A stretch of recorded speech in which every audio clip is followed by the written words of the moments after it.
ating sineselebrate ang kabayanihan ng ating mga bayani, ating mga veterano, hindi lang yung World War II na mga veterano, kundi yung mga post-World War II veterano na rin.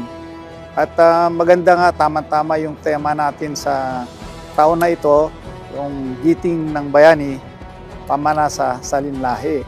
Kasi kailangan talagang pangalagaan natin ito.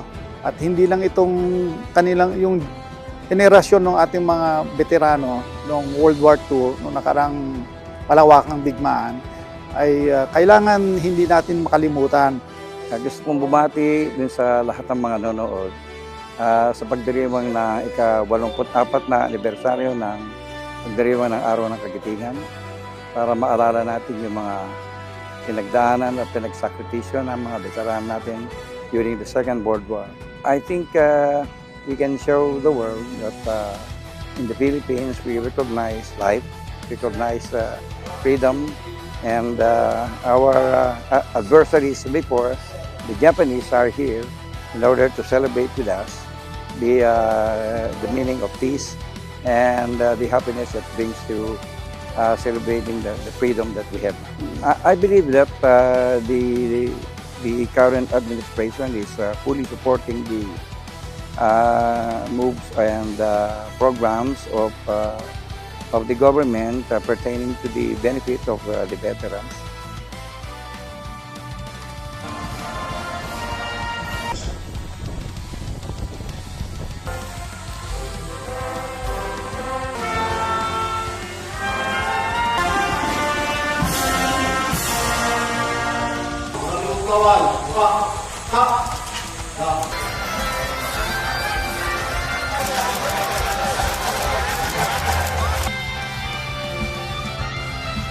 Freedom and future of our nation.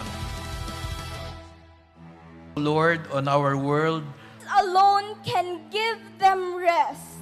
To our living heroes, our beloved veterans and their families. In exercise, salute me. Thank you for your sacrifice, and thank you for embodying the very best of our enduring alliance.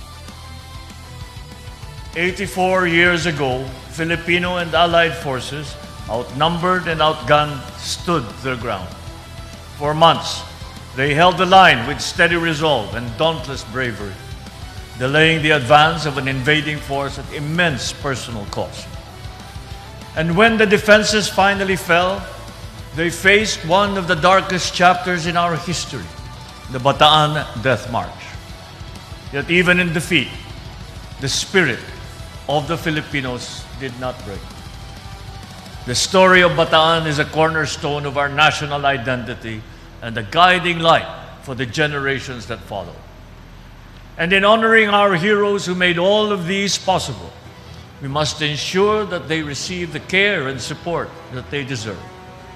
Sa panahon ng matinding pagsubok, tulad ng nangyayari ngayon, kailangan natin balikan ang isang mahalagang bahagi ng katangian ng bilang Pilipino, ang pakikipagkapwa. Dapat natin kilalanin na ang bawat isa ay may parehong pangangailangan, may parehong pangarap, at may parehong pinagdadaanan. Sa ganitong paraan, may papalalim natin ang ating tiwala sa pamahalaan, ang ating malasakit sa kapwa, at ang ating pagmahal sa ating bayan. Dahil kapag iniisip natin ang kapakanan ng iba, mas nagiging malinaw kung bakit kailangan tayong magtulungan at magkaisa.